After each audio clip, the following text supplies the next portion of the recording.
Olá pessoal, aqui quem fala é o Daniel e hoje a gente vai falar um pouquinho sobre uma nova feature que o Prisma trouxe pra gente, que é o suporte ao MongoDB.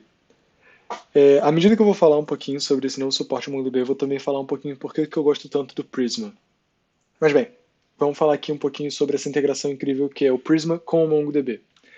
Com certeza você já ouviu falar do MongoDB, seja por causa da Merge Stack, por causa da sua fama como um banco não sequencial. E o que significa, né? A gente ouve muito falar de NoSQL. Basicamente é que o Mongo, assim como outros bancos de dados também não SQL, ele não está estruturado como a gente pensa em bancos de dados normalmente, né? Então talvez a gente pense nas tabelas, que tem as colunas e elas conseguem se relacionar e tudo mais. Mas quando a gente fala, por exemplo, do Mongo, a gente não está falando de um banco de dados que se relaciona com outras tabelas, ou que tem tabelas estruturadas, ou uma formatação dos dados muito bem estruturadas. Quando a gente fala de Mongo, a gente pode pensar mais num objeto JSON. É uma forma um pouquinho mais parecida de como os nossos dados vão ficar armazenados nas nossas collections, né? Então, em vez de tabelas, nós temos collections, em vez de linhas nas nossas tabelas, nós temos os nossos documents, que são onde nós guardamos os nossos dados.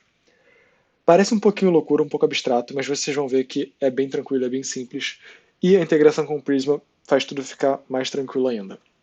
Bem, como que a gente usa o MongoDB com o Prisma? Normalmente a equipe do Prisma fez isso ser extremamente simples. A gente vai usar o Prisma como a gente sempre usou, passando a única diferença sendo a gente vai chamar a nossa preview feature aqui e vai passar MongoDB. E o nosso provider, MongoDB. Só isso aqui para a gente poder começar a utilizar o MongoDB como uma das nossas bases de dados, comparando ela aqui com o que a gente poderia utilizar talvez o Postgres, o MySQL, SQLite, SQL Server. Aqui agora a gente pode simplesmente usar o MongoDB. E é muito bacana porque isso abre muitas portas para a gente trabalhar com dados de formas diferentes e utilizar aqui o Atlas. Para quem não conhece, vamos botar aqui, é como se fosse aí o Supabase, não sei se vocês já ouviram falar, que a gente utiliza para o Postgres, né, que já é uma base de dados hosteada. O Atlas aqui também, ele já permite que a gente tenha isso aqui. Eu não vou entrar muito a fundo como que a gente cria um projetinho Atlas, é bem simples, bem fácil. Eu criei aqui um projetinho Prisma e criei uma base de dados e eu segui o passo a passo aqui para a gente poder gerar o nosso URL da nossa base de dados. Aqui na documentação do Prisma, ele também te explica como que você consegue gerar esse connection URL e vai ser como você conecta com as outras bases de dados no Prisma. Você vai salvar ela no seu .env e vai conseguir ter acesso a ela aqui. Bem, vamos lá. Aqui na documentação do Prisma ele consegue explicar para a gente tudo o que a gente precisa e as diferenças que a gente tem. A diferença mais gritante que a gente tem, e acho que é a única que vai fazer muita diferença, mas que também não é nada demais, é porque o Mongo ele tem um padrão para gerar os seus IDs. Então, diferente, por exemplo, de um Postgres da vida, que a gente pode dizer se a gente quer usar um UUID, ou um CUID, ou um int normal que vai incrementando, como nosso ID, no Mongo ele gera isso automaticamente para a gente. E para isso, para a gente trabalhar com o Prisma com isso, a gente tem que usar uma sintaxe um pouquinho diferente, que ainda é um pouco verbosa, mas lembra, isso aqui é uma preview feature, então ainda não está teoricamente totalmente pronto, é mais para a gente testar, experimentar e dar o feedback para a equipe lá do Prisma. Essa é a única diferença. Então, vamos começar de forma simples, vamos criar um model aqui de user e vamos falar que esse model aqui ele tem o ID e se a gente seguir como o pessoal do Prisma aqui indica pra gente, a gente pode botar aqui que é uma string, que ela vai ser marcada com um ID, ela vai ter um default, e esse default vai ser DB generated, ou seja, ele vai ser gerado automaticamente pela nossa base de dados.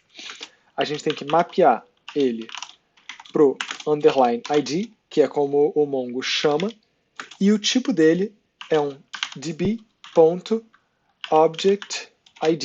que é como o Mongo bota a tipagem do seu ID, né? E é isso. Essa vai ser a grande diferença para a gente poder utilizar o Mongo aqui nos nossos models.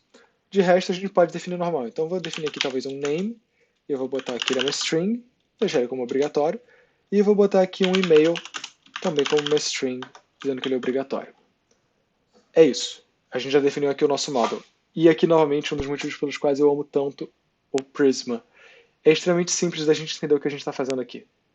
as nossas marcações, talvez estabeleça um pouquinho os decorators, talvez, tudo faz bastante sentido quando a gente trabalha. Vocês veem quando a gente faz aí talvez relations com bases de dados SQL, a interação dos dados fica muito simples de a gente entender. A tipagem que a gente está utilizando, a tipagem que a gente traz isso para o nosso client também, quando a gente vai trabalhar, fazendo nossas queries, fazendo tudo que a gente precisa, é tudo muito simples. O setup é bem tranquilo.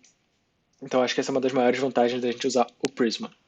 Mas bem, normalmente quando a gente usa o Prisma, aqui seria a hora que a gente rodaria nossas migrations para poder gerar uma nova migration, ele guardar aqui, gerar nossa pastinha. Só que como eu falei, o Mongo ele não trabalha com tabelas. Então a gente não consegue gerar migrations. E essa é uma das questões que eles até falam aqui embaixo na documentação, dizendo quais são os problemas que ainda estão sendo trabalhados, né? Quais são as limitações. E aqui está: migrations in introspections workflow are not currently supported. Significa que a gente ainda não consegue, por exemplo, fazer a introspecção de uma base de dados ou fazer as migrations e gerar os dados certinhos. Isso, por enquanto, é também uma limitação do Mongo, porque o Mongo não tem uma estrutura de dados formatada, como eu falei. Apesar de a gente definir aqui o nosso model, do lado do Mongo não tem nada que realmente impeça a gente de botar um outro campo ou não botar um campo aqui. Isso aqui é uma formatação que a gente está dizendo para a gente, para o Prisma, que ele vai estar meio que forçando a gente a manter, mas do lado do Mongo nada disso obriga a gente. Por isso que também é um pouquinho mais complexo essa parte. Bem, eu vou rodar aqui o meu servidorzinho. Eu já deixei ele configurado, isso aqui é um servidorzinho Express extremamente simples, só com duas rotas, um GET e um POST. E eu vou deixar ele aqui por enquanto bem simplesinho. Vamos primeiro aqui fazer a criação aqui de um usuário. Então, podemos fazer um const user e a gente vai dizer que a gente pega um await prisma. E claro, já estava falando aqui que a gente não usa as nossas migrations, mas o que a gente usa no lugar? A gente usa o nosso queridíssimo Prisma Generate. Então a gente pode usar um yarn Prisma Generate e ele vai gerar as nossas tipagens aqui. Então, muito bem, agora sim ele vai conseguir saber quem que eu estou falando aqui quando eu chamo o Prisma aqui. Se vocês repararem, já instanciei aqui a classe do Prisma Client, então já deve estar tudo ok. Se a gente botar um ponto aqui, já temos o nosso user, e eu posso dar um create, e aqui eu vou passar os dados. Esses dados eu vou pegar do meu request.body. Eu vou desestruturar aqui, eu vou falar que eu vou receber um e-mail e um name, que vai ser igual rec.body. Ok? E aqui eu vou passar o meu data como e-mail e name. São as duas únicas informações que eu disse que eram necessárias. Por fim, vou falar que eu respondo com um JSON, e esse JSON vai me retornar esse user. Vamos retornar ele aqui assim. Bacana, servidor rodando. Vamos tentar fazer aqui um post. Então a gente tem aqui a nossa rotinha post que eu já deixei preparada. Name Daniel, e-mail daniel@mail.com. Vamos tentar. Já carregou aqui. Vamos ver, acho que ele deu algum errinho. Vamos ver o que aconteceu. Vamos cancelar essa request.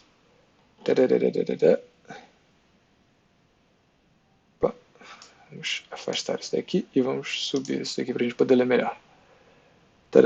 Channel closed. Process.target.send. Ok. Vamos ver o que é isso. Return, talvez.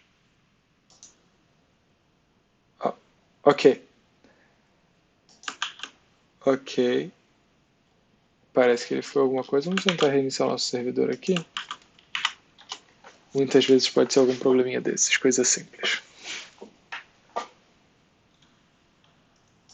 Ok. Ok, agora sim. Então, só para revisar, a gente só tinha esquecido de botar o nosso return aqui. Então ele fazia o envio da resposta, mas não terminava a execução da função. Mas bem, como vocês podem ver, ele já gerou também aqui o nosso ID, o que é muito bacana. Quer dizer que agora a gente já consegue também ter tudo guardado na nossa base de dados com um identificador único. E se a gente for aqui na nossa database, se eu atualizar a página, vocês vão ver que ele já vai ter criado uma collection para a gente, que é o nosso users, e também já vai ter criado a nossa entrada, que vai ter o ID loucão aqui, meu nome, e o e-mail. Tá querendo que eu faça upgrade da cluster? Não quero fazer upgrade da cluster. Eu quero só ver as minhas collections, por favor. E aqui, como eu disse, user e os nossos dados aqui, nosso document. Bacana, bacana. Legal. Então a gente já tem aqui basicamente um post funcionando. A gente conseguiria fazer um get aqui também dos nossos usuários. Mas agora a gente vai passar para uma parte que não é tão legal, que é o que a gente ainda não consegue fazer. Bem, se você está acostumado aí talvez com o bases de dados não sequenciais, você talvez já tenha ouvido falar de subcollections ou embedded collections, que é a ideia de que eu posso ter coleções dentro dos meus documentos, que podem ter coleções dentro de si e assim por diante, quase que uma coisa recursiva, né? Infelizmente, isso também não é suportado por enquanto. Se você vê aqui, currently no embedded collection support, e ele até dá aqui uma issue, a qual eles estão usando para marcar. Então vocês podem vir aqui também e dar um joinha aqui para poder dizer que vocês querem que essa feature saia logo, para eles poderem priorizar melhor. Mas a ideia aqui que o Matthew dá é para que a gente pudesse criar como se fossem dados dentro de dados. Então a gente teria um user, aqui no nosso caso, e ter esse address, que também seria um outro objeto, que aqui no caso poderia ser uma collection que está inserida. E aqui um dos métodos que ele pode falar é que a gente pode definir dois models diferentes, um de user e um de address, e aqui a gente teria um modelo ou um objeto de address que teria a propriedade, ou marcador, ou talvez o decorator de embedded também. E aí está uma discussão bem bacaninha aqui, se vocês quiserem entrar também para poder participar. O pessoal do Prisma também costuma acompanhar bem as issues aqui do GitHub. Bem, então como que a gente trabalha com isso? A gente ainda consegue fazer uma certa relação de dados, mas ela vai ser um pouquinho diferente, porque ela vai ser basicamente pelo nosso ID. Então vai meio que exigir com que o Prisma tenha que fazer mais de uma query, mas do nosso lado não muda muita coisa, vai mudar mais do lado interno, né? Então, eu posso definir aqui talvez, vamos criar um model de address, já que a gente viu um exemplo ali. A gente pode dizer que o meu address, obviamente, vai ter um ID, então eu vou, na verdade, copiar daqui, para não ter que escrever isso aqui tudo de novo. Aqui a gente pode ter também, talvez, o street, que vai ser uma string, e a gente pode ter aqui também, talvez, um country, que vai ser o nosso país. Ok. E aqui a gente pode dizer que o meu user, ele tem um address, do tipo address. Ok. E novamente, a maravilha do Prisma, ele gera tudo pra gente de forma muito bonita e já gera tudo aqui. Então, um usuário tem que ter um address e aqui eu só quero que um address tenha só um usuário. Eu vou dizer que ele é opcional. E perfeito. A gente vai tentar criar agora. Então, agora a gente vai receber aqui, além disso, a gente vai receber um street e um country, ok? E aqui a gente vai dizer também que ele recebe um, perdão, aqui temos que fazer a relation, então a gente vai fazer não é o select, deixa eu dar um save aqui, e vou ocultar isso aqui também para facilitar a leitura. O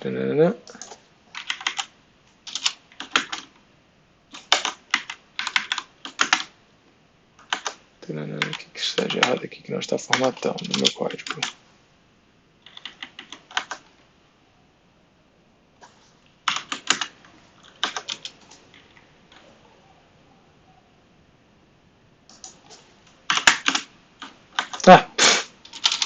Voltando, pessoal. Não fiz o generate. Então, vamos fazer aqui. Yarn, Prisma, generate. Ai, ai. Às vezes a gente se perde umas coisinhas bobas. Bem, geramos aqui. Agora sim, se a gente vier aqui, ele já vai estar reclamando. E a gente tem que passar aqui agora um address. E a gente pode passar o address aqui. E a gente pode dizer que ele vai receber um street. E o nosso country. Ok. O que ele está reclamando aqui? Street n is not assignable to type. Então vamos fazer isso aqui de outro jeito. Vamos fazer com o include. E aqui a gente consegue fazer um address. E aqui no address a gente consegue dizer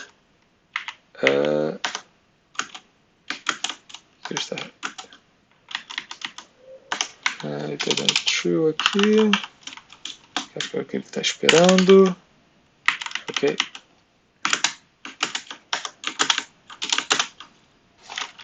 Address. Aqui, agora sim. A gente quer fazer um create. E aí aqui sim a gente vai passar nossos dados. Street e country. Agora sim. Estava estranhando que não estava vindo alguma coisa. Ok. E aí agora se a gente vier aqui novamente para nossa request. Está um pouquinho pequeno aqui para vocês. Mas não está dando para aumentar. Mas bem, vamos seguir. A gente vai criar o nosso street. Vou botar Wall Street. E para o nosso country, vou botar country. Vou botar Portugal. Ok. E agora quando a gente mandar esse post, ele vai criar o nosso novo objeto. Eu vou aqui botar talvez Daniel 2 e vou dar um enviar. Vamos ver. Deve ter dado alguma coisa errada. Vamos ver o que aconteceu.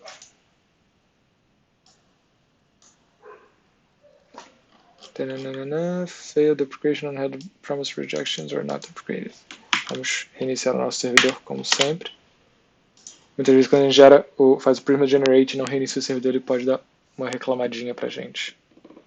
Ok, já está ouvindo. Vamos tentar novamente. Agora sim. E aí ele já gerou pra gente. Você vê que ele já gerou também o address ID pra gente aqui.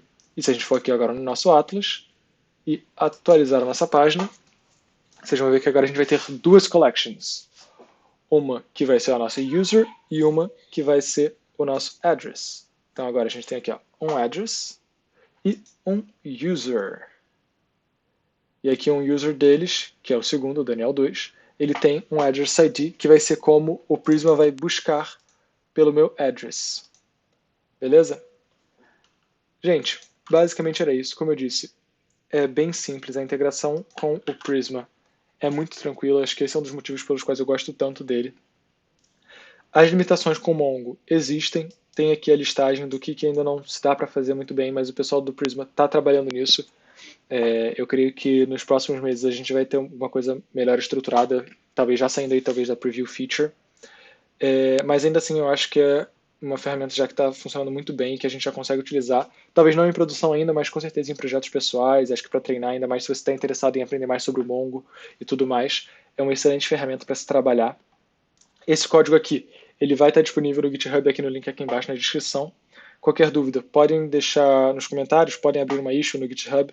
Vou ficar aqui à vontade e à disposição de vocês para poder ajudar no que vocês precisarem. Galera, qualquer coisa, podem mandar mensagem. Não esqueçam de deixar o like aqui, de se inscrever no canal. E digam também sobre mais o que vocês querem saber sobre Prisma, sobre talvez outras ferramentas, React, Node, Next.